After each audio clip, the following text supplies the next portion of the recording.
Good evening सारे भाइयों को। तो आज की वीडियो में हम लोग ना डिस्कस करेंगे लॉन्ग ट्रिप जो मैंने अभी रिसेंटली करी है, वडोदरा से हल्द्वानी उत्तराखंड, जो कि नियरली 1300 किलोमीटर्स की थी। मैंने आप लोगों को बीच में बताया था कि मेरी थोड़ी तबीयत खराब थी, और स्पेशली जो मेरी लास्ट वीडियो था उसमें मैंने, आप लोगों ने सुना भी होगा, मेरी आवाज़ थोड़ी अलग सी थी। तो मैंने ना मेडिकल लीव्स ले ली थी और अर्जेंटली आना था, तो ट्रेन का टिकट हो नहीं पाया और हम लोग को फ्लाइट में इतना सामान हम ले जा नहीं सकते थे, तो हम लोग गाड़ी के थ्रू आए। तो मैं वीडियो भी ज़्यादा बना नहीं पाया, नहीं तो मैं वो अपना जो भी लॉन्ग ड्राइव का एक्सपीरियंस था वो शेयर करता। बट कुछ कुछ वीडियोस मेरी वाइफ ने जो शूट किए हैं वो मैं इन बिटवीन आपको डाल दूंगा। तो हमने जो भी एक्सपीरियंस मेरा रहा, मेरी फैमिली का रहा, वो मैं आपको बताऊंगा इन टर्म्स ऑफ। मैंने कुछ पॉइंट्स लिखे हैं, जैसे कंफर्ट एंड राइड क्वालिटी हो गई, फ्यूल एफिशिएंसी, उसकी हैंडलिंग, उसकी परफॉर्मेंस, उसके फीचर्स जो जो हमें बहुत काम आए, और इवन रिलायबिलिटी भी जो हम कहेंगे इन जर्मन गाड़ियों की। और लास्ट में मैं आपको बताऊंगा कितना मेरा फ्यूल कॉस्ट गया और कितना मेरा फास्टैग पे खर्चा हुआ इस पूरी जर्नी में। तो टोटल हम लोग चले 1291, 1291 किलोमीटर्स। और मैंने ना, वैसे मुंबई टू दिल्ली एक्सप्रेसवे है, वो वडोदरा से दिल्ली वाला चालू हो गया है, बट मैंने वो एक्सप्रेसवे नहीं लिया क्योंकि उसमें बीच बीच में आपको एग्जिट मारना पड़ता है। तो मैंने वही पुराना जो नॉर्मल रूट है अपना, जयपुर, उदयपुर होते हुए देन जयपुर, देन उसके बाद आपका दौसा से नेशनल एक्सप्रेसवे, जयपुर से दौसा शायद 60 किलोमीटर्स है, वहां से फिर मैंने ये नेशनल एक्सप्रेसवे ले लिया था दिल्ली तक। NE4 बोलते हैं, नेशनल एक्सप्रेसवे 4 बोलते हैं इसको। और वहां से देन अपनी गाजियाबाद क्रॉस करके अपना हम लोग मुरादाबाद से ये अपना आ, गजरौला होते हुए हम लोग हल्द्वानी आ गए थे। तो टोटल मैंने 1300 किलोमीटर गाड़ी चलाई हल्द्वानी। इवन यहाँ आने के बाद भी मैंने अभी इसको पहाड़ों पे चला लिया है 800 किलोमीटर के आसपास। तो 2000 से तो ऊपर मैंने चला ली है गाड़ी। तो उन्हीं पॉइंट्स के बारे में चलो हम बात करते हैं।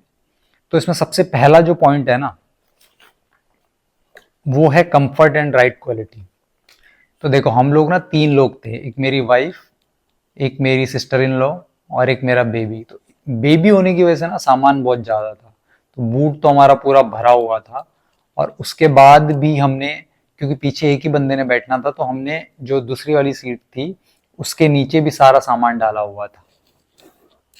तो सामान हमारे पास बहुत था, क्योंकि बीच बीच में हमको रुकना भी पड़ रहा था। बेबी को, बच्चे को ना गाड़ी के अंदर थोड़ा अजीब सा हो जाता है, उसको वॉक करना है, अभी जस्ट वो वॉक करना स्टार्ट किया है, तो हम लोग गाड़ी जगह जगह पे रोक रहे थे। तो वडोदरा से हमने मतलब 5:30 बजे हमने स्टार्ट किया।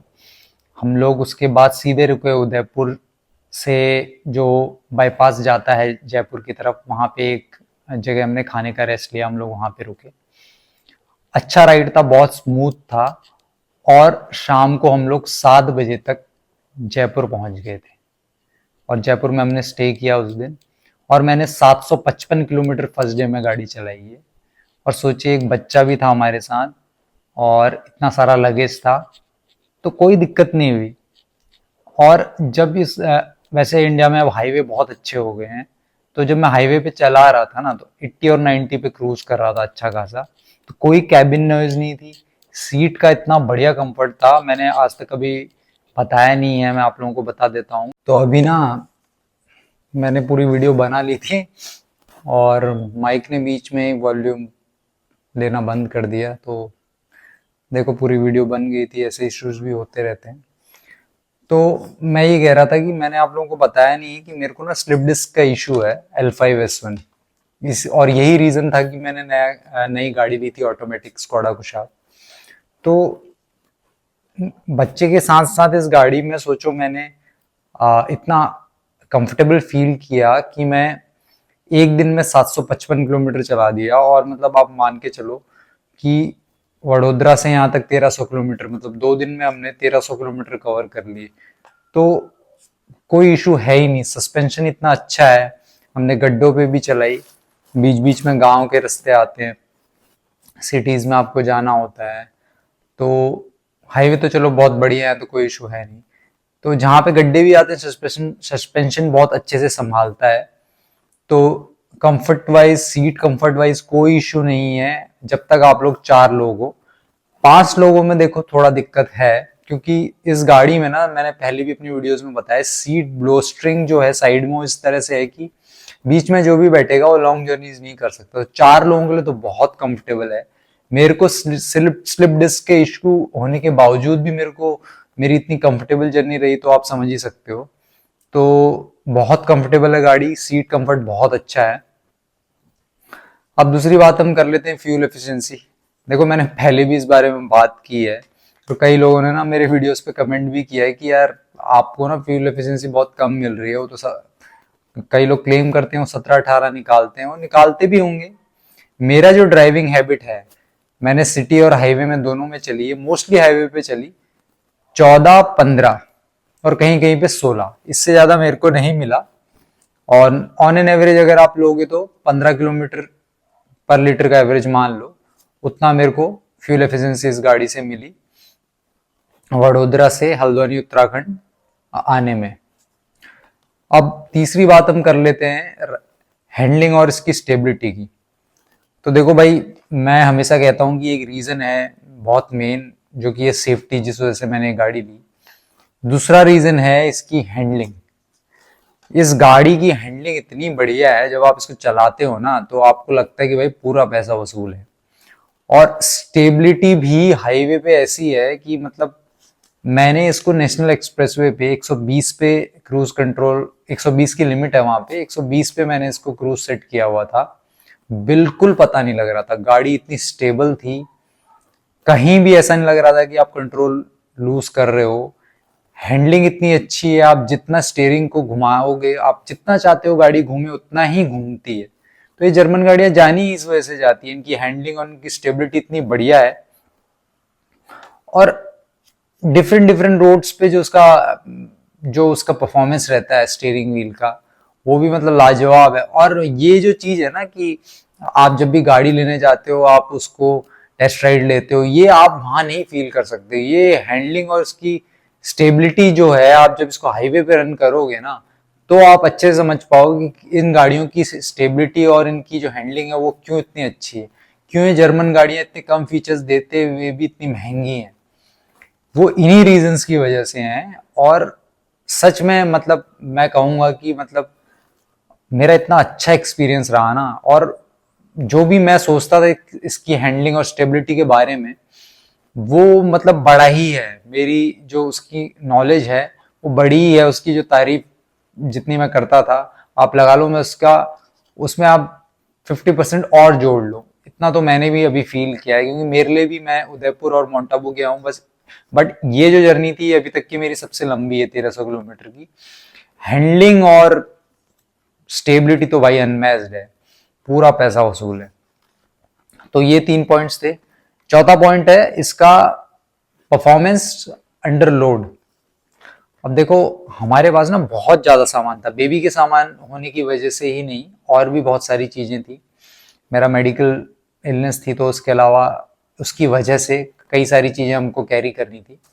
तो बहुत सारा सामान था। मैंने बताया ना कि पीछे जो बंदा बैठा था, जो पीछे बैठा है, मेरी सिस्टर इन लॉ बैठी थी, इस साइड वाली सीट में पूरा सामान भरा हुआ था। उसके नीचे जहाँ पे हम लोग लेग्स रखते हैं वहां पे भी पूरा सामान था।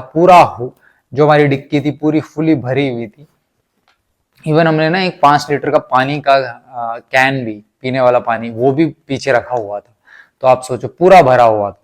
तो स्पेस तो चलो ठीक है, जो भी है, जितना भी सामान आया, बट गाड़ी पूरी लोडेड थी। और मैंने क्या फील किया कि गाड़ी जब लोडेड थी ना तो और अच्छा परफॉर्म कर रही थी हाईवे पे, पता नहीं क्यों। जब मैं सिटी में चलाता हूँ तो ऐसा लगता है कितनी हल्की गाड़ी है, कितनी छोटी गाड़ी है। मतलब आप अंदर से बैठ के ऐसा फील नहीं करते हो कि बड़ी गाड़ी है। और वहीं जब आप इसको हाईवे पे चलाते हो विद लोड, तो बिल्कुल कोई परफॉर्मेंस में कोई कमी नहीं आती है, एक्सीलरेशन में कोई कमी नहीं आती है। आपको ओवरटेक करना है, आप आराम से करो, कोई पावर में कोई कमी नहीं आती है। और ओवरटेकिंग के लिए मैं एक चीज और कहना चाहूंगा ना, जैसे 1000 सीसी का इंजन है, बहुत लोगों को लगता है, जिनको नॉलेज नहीं है, 1000 सीसी का टर्बो इंजन है। तो भाई ये जर्मन, मैं पहले भी बोल चुका हूँ, जर्मन टर्बो इंजन हैं 1000 सीसी के। ये हाईली इंजीनियर्ड हैं, ये इतने केपेबल इंजन हैं ना मतलब मैं जहां पे चाह रहा था कि मुझे ओवरटेक करना है, मैं वहां पे ओवरटेक कर रहा था। इवन एक ऑटोमेटिक गाड़ी में, मतलब इतना मुझे कॉन्फिडेंस था। तो ओवरटेकिंग में कहीं मुझे दिक्कत नहीं है, एक्सीलरेशन में जितना पंजा दबा रहा था उतना मुझे फीडबैक मिल रहा था। ब्रेकिंग में भी कोई इशू नहीं आया, ब्रेक बहुत अच्छे हैं इसके, वो एक इसकी यूएसपी है।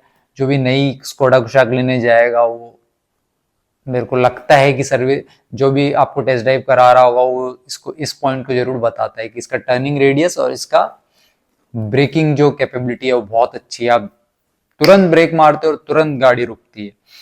तो ये है बात। तो बहुत अच्छा परफॉर्म किया इसने इतने सारे लोड के साथ भी। अब पांचवी जो पॉइंट है, पांचवा पॉइंट हम लोग बात कर लेते हैं, जो भी इसमें फीचर्स आते हैं और जो भी टेक्नोलॉजी है। देखो, बेसिक फीचर्स इसमें सारे आते हैं, गुड टू हैव फीचर्स इसमें सारे आते हैं, आलतू फालतू के फीचर्स नहीं आते हैं। मेरे को जो जो फीचर्स बहुत यूजफुल लगे उसमें था, एक तो है आपका क्रूज कंट्रोल। तो मैं सबसे रिक्वेस्ट करना चाहूंगा, जो अभी गाड़ी नहीं ले रहे हैं, स्कोडा की ही नहीं, किसी भी कंपनी की लो, आप मारुति की लो, हुंडई की लो, है ना, वोक्सवैगन की लो, किसी की भी कंपनी की गाड़ी लो, किया की लो। अभी इंडिया में इतनी अच्छी रोड्स हो गई हैं, इतने अच्छे एक्सप्रेसवेज बन रहे हैं, आप क्रूज कंट्रोल अपनी गाड़ी में उसका ऐसा वेरिएंट चुनो जिसमें क्रूज कंट्रोल जरूर है, क्योंकि क्रूज कंट्रोल एक ऐसा फीचर है ना जिससे आपको बहुत सहूलियत होती है। और मैंने आप लोगों को बताया कि मेरे को तो स्लिप डिस्क है, बट ऑटोमेटिक भी ना यार एक बहुत, मतलब ना आपकी कंफर्ट काफी बढ़ा देता है। ऐसी लॉन्ग जर्नीज में आप जब सिटीज से गुजरते हो ना, तो कंफर्ट तो देखो बढ़ाता है। आप कितना भी कहो कि एंथुजियास्ट हैं, ये हैं वो हैं, मुझे भी मतलब जब तक ये बैक का इशू नहीं था, मैं कभी ऑटोमेटिक प्रेफर नहीं करता, क्योंकि मेरे को गाड़ी के साथ ना आप ज्यादा कनेक्ट फील करते हो जब आप मैनुअल गाड़ी जो होती है, जब आप खुद से गियर शिफ्ट करते हो। मैं मानता हूँ वो सही भी है, बट ऑटोमेटिक गाड़ी ना, हम उसको झुटला नहीं सकते कि बहुत कन्वीनियंट होती है, बहुत ज्यादा कन्वीनियंट होती है। तो एक तो ये क्रूज कंट्रोल फीचर रहा। दूसरा, इसका जो एंड्रॉइड ऑटो है, मैंने अभी एक वीडियो बनाया था कि इसका एंड्रॉइड ऑटो कैसे कनेक्ट करना है। उसमें किसी ने कमेंट किया था कि एंड्रॉइड 13 जो है ओ एस है, तब तक जिनका एंड्रॉइड 13 है एंड्रॉइड फोन में, ये अच्छा काम कर रहा है, कोई प्रॉब्लम नहीं कर रहा है। बट जैसे ही एंड्रॉइड 14 अपडेट कर रहे हैं, तो ये इशू कर रहा है। अभी जाने से 2 या 3 दिन पहले ही मैंने अपना जो ये मेरा मोबाइल है, मेरे पास दो हैं, एक आईफोन है और एक ये है, आईफोन से वीडियो बन रही है और आप ये देख रहे हैं, ये एंड्रॉयड फ़ोन है, मैं इसको ही ज़्यादा प्राइमरी इसी को यूज़ करता हूँ। तो इसमें मैंने एंड्रॉयड 14 ओएस जो है अपडेट किया, मुझे तो कोई इशू नहीं आया, बहुत बढ़िया चला वो।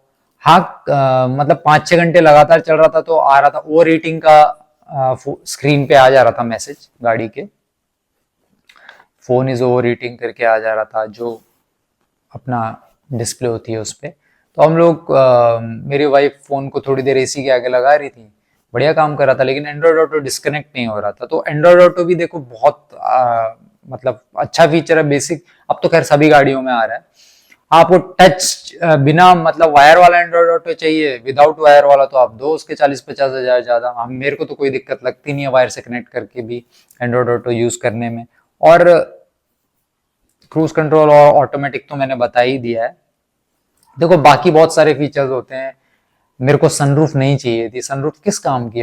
मैं अपने एक्सपीरियंसेस से बताऊं, हम लोग हाईवे पे पूरा इतना रन करके आए, कहाँ सनरूफ यूज होती है? यहाँ पहाड़ों पे मैंने गाड़ी चलाई, पहाड़ों पे इतने पत्थर गिर रहे हैं, है ना।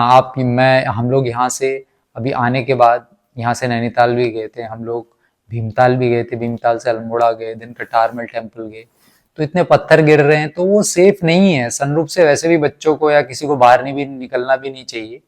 वो कोई मतलब हमारे यहाँ इंडिया में लोग बच्चे सुखाते हैं उसमें से बाहर निकाल के, बट वो कोई स्टैंडर्ड वो नहीं है कि किसी को बाहर निकलना है। बहुत सेफ्टी का बहुत इशू रहता है। सनरूफ बस इसलिए होती है कि आप थोड़ा फील ले लो, और मेरे को ना वो कोई वैसा कोई फीचर लगता भी नहीं है। तो बेसिक फीचर्स इसमें सारे हैं, मुझे तो फीचर्स की कोई कमी नहीं लगी नहीं। अब बात कर लेते हैं छठे पॉइंट की, मेंटेनेंस और रिलायबिलिटी। कैसा रिलायबल है कि नहीं है इसका इंजन, कैसे इसने परफॉर्म किया।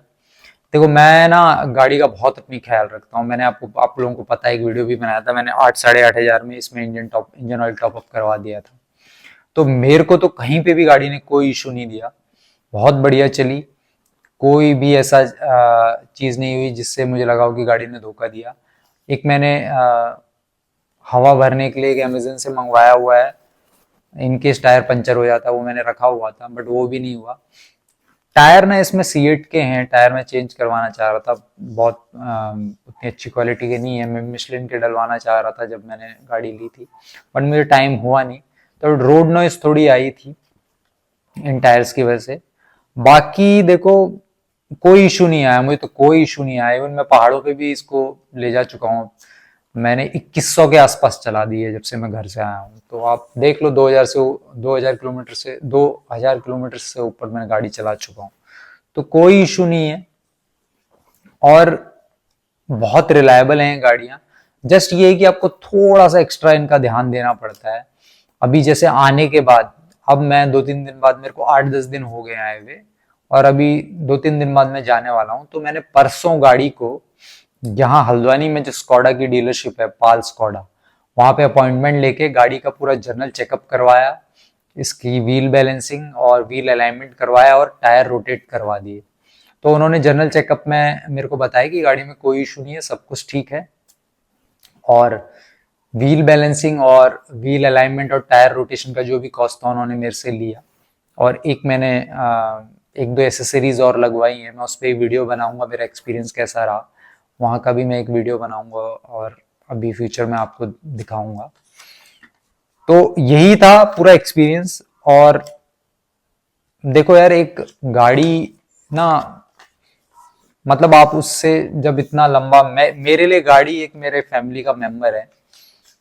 और मेरे को, मैं बड़ा अटैच रहता हूँ इन सब चीज़ों से। तो हम लोग वहां से उस गाड़ी में यहाँ तक आए, हमें कोई दिक्कत नहीं हुई। मैं इवन मेरी फैमिली, मेरी वाइफ, मेरी सिस्टर इन लॉ से मैंने पूछा, उन लोगों ने भी यही बोला कि गाड़ी की सीट्स बहुत कंफर्टेबल है। मतलब हम लोगों को बिल्कुल पता नहीं लगा, ट्रेन का जैसा सफर रहता है ना, एकदम आरामदायक, एकदम वैसा ही सफर था। इवन मैं बोल रहा हूँ, मेरे को स्ट्रिप डिस्क है, मुझे बिल्कुल कोई परेशानी नहीं हुई, मेरे बैक में बिल्कुल पेन नहीं हुआ। मैं लगातार फर्स्ट डे 755 किलोमीटर चलाई, देन उसके बाद नेक्स्ट डे आप लगा लो 755 माइनस 1300, तो कितने चलाइए, तो कोई इशू नहीं हुआ। एट लास्ट मैं आप लोगों को बता देता हूँ मेरा फ्यूल कॉस्ट कितना लगा। तो मेरा टोटल फ्यूल कॉस्ट लगा 11,030 रुपए का। और मोस्टली मैंने सारा XP95 ही डलवाया है, बस एक जगह पे मैंने नॉर्मल फ्यूल डलवाया है, क्योंकि फ्यूल खत्म होने वाला था। और इंडियन ऑयल का, मैं XP95 इंडियन ऑयल से ही डलवाता हूँ, और मेरे को इंडियन ऑयल का फ्यूल पंप मिल नहीं रहा था, तो मैंने नॉर्मल वाला डलवा दिया था 2,000 के आसपास का। और फास्टैग का खर्चा आया मेरा 2,255 रुपए का। तो आप देखो, 13 साढ़े 13 हजार रुपए, 14,000 मान लीजिए, 14,000 का हमारा टोटल कॉस्ट आया वडोदरा से उत्तराखंड आने का, उत्तराखंड में हल्द्वानी आने का। और 1 नाइट हमने स्टे किया, तो वो भी 3,000 के आसपास का हमने रूम लिया। और 1,500 2,000 रुपये आप खाने का मान लो, तो 5,000। तो 14 और 5 19,000 हुआ।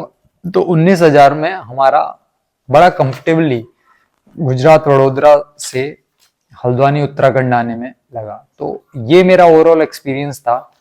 देखो ये गाड़ियां ना अभी उतनी बिक नहीं रही हैं, लोग समझते नहीं हैं अभी भी इन गाड़ियों की कैपेबिलिटीज और इनकी रिलायबिलिटी के बारे में। इंडिया में अभी भी वही परसेप्शन है कि यार गाड़ियां बहुत खर्चीली हैं, मेंटेनेंस बहुत महंगी है। ऐसा नहीं है। मैं भी आने वाली वीडियो में बताऊंगा आप लोगों को कि मैंने ये जो करवाया है इसका, अभी वापस जाने से पहले जो इसका मैंने रूटीन चेकअप करवाया है, उसमें मेरा कितना खर्चा है।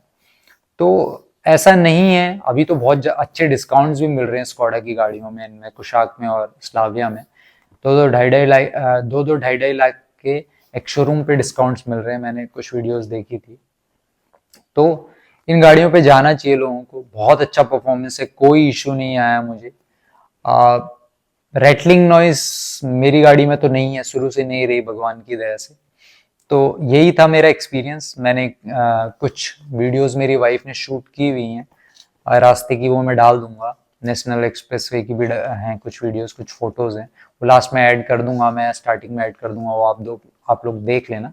और आप लोगों की कुछ भी क्वेरीज हो तो आप पूछिए कमेंट्स में, और वीडियोस अगर पसंद आ रही हैं तो वीडियोस को लाइक करिए और चैनल को सब्सक्राइब करिए यार। वीडियोस बहुत लोग देख रहे हैं लेकिन चैनल को कोई सब्सक्राइब नहीं कर रहा है। चलिए, वीडियो देखने के लिए आप सभी का बहुत बहुत धन्यवाद। जय Bajrangbali. Thank you so much.